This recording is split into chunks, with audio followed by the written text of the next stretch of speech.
কি আশ্চর্য ব্যাপার তাই না? আগে যেতাম আমার বন্ধু-বান্ধবীর বাড়ি নিমন্ত্রণে, কিন্তু এখন যাচ্ছি ছেলের বন্ধু-বান্ধবীর বাড়ি নিমন্ত্রণ। সো হ্যালো এভরিওয়ান, তোমরা সবাই কেমন আছো? আশা করি তোমরা সবাই খুব ভালো আছো। তো তোমাদের সামনে আবার একটা নতুন ভিডিও নিয়ে চলে আসলাম। তো দেখতেই পারছো রেডি হয়ে বেরিয়ে পড়েছি আমি, তোমাদের দাদাভাই আর ছেলে। আমরা বাড়ি থেকে বেরিয়েছি 1:30টা নাগাদ। আর যেহেতু আজকে ছুটির দিন ওই জন্যই কিন্তু এই সময় যেতে পারছি, নাহলে তো এই সময় আমি অফিসে থাকি। তো দেখো আমরা কিন্তু চলে এসেছি মিষ্টির দোকানে। তো এবার দেখে শুনে নিয়ে নেওয়া হলো মিষ্টি কি মিষ্টি নেওয়া হবে। তো ছেলে আবার কি ও মুখোশ দেখছিল, ওই জন্য না ওদিকে ঘুরে দাঁড়িয়েছিল। তো তারপর দেখো আমরা কিন্তু নিমন্ত্রণ বাড়ি পৌঁছে গেছি। আর আজকে না, পুজোটা ছিল কালকে, সন্তোষী মায়ের পুজো ছিল। তো আজকে ছিল খাওয়া দাওয়া। তো কালকে না আমি অফিস যাওয়ার সময় একবার ঘুরে এসেছিলাম, দিয়ে তারপর আমি কালকে যেহেতু অফিসে ছিলাম ওই জন্য আবার আজকে আমরা চলে এসেছি খাওয়া দাওয়া করতে। তো যার বাড়িতে পুজো তাকে বলেছিলাম যে আমার একটা কেমন লাগছে, তা তুমি এক কাজ করো, তুমি একটু ফোনটা নিয়ে যাও, নিয়ে গিয়ে একটু ক্যামেরা করে নিয়ে আসো ভিডিও করে। তো দেখো ক্যামেরা করেছে, দেখো বুঝতে পারছো তো কীভাবে ক্যামেরা করেছে। তো অ্যাকচুয়ালি ও তো আর করে না, ওই জন্য অতটা বোঝে না যে এটুকুনি করে দিচ্ছি, এটুকুনি কি আমার অনেক।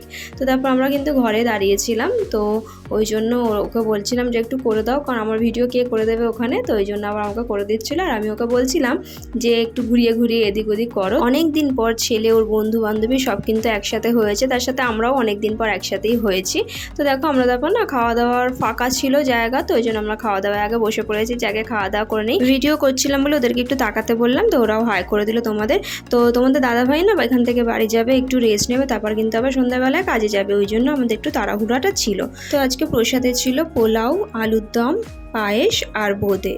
খাবার কিন্তু দারুণ হয়েছিল, খুব ভালো লেগেছিল। তো দেখো দেখলেই বুঝতে পারবে ছেলে কিন্তু কোথাও গিয়ে সেরকম খুব একটা খায় না, তোমরা দেখেছোই শশা ছাড়া। এখানে কিন্তু পোলাওটাই খেয়েছিল, আলুর দম খায়নি। তো পরিষ্কার করে দেখো পাত পরিষ্কার করে পোলাওটা বলো পায়েসটা বলো খেয়েছে কিন্তু পরিষ্কার করে।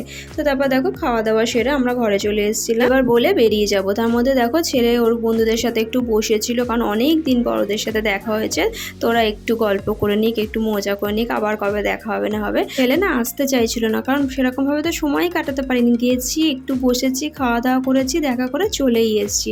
তো সময় আর কোথায় কাটালো, যেহেতু তাড়াহুড়ো ছিল আমাদের, তো বেরিয়ে আসতে হবে, কিছু করার নেই। আর জানো তো স্কুলে না আগে কিন্তু আমরা মায়েরা বন্ধু হয়েছি, তারপর কিন্তু সেই সূত্রে বাচ্চারা কিন্তু বন্ধুত্ব হয়েছে। গরমটা কিন্তু মাঝে মাঝে ভালোই লাগছে তাই না? এই রোদ্দুরের মধ্যে কিন্তু বেশিক্ষণ এখনই থাকা যাচ্ছে না, দোলটা চলে গেলে তারপর তো আর থাকাই যাবে না রোদ্দুরে, তখন যে কী চাপ হবে, ছেলেকে নিয়ে বেরোনো যে কী মুশকিল সেটা আমরাই জানি। আর দেখো পিপুলপাতির এখানে পুজো হচ্ছিল, তো ওই জন্য একটু ভিডিও করে নিচ্ছিলাম।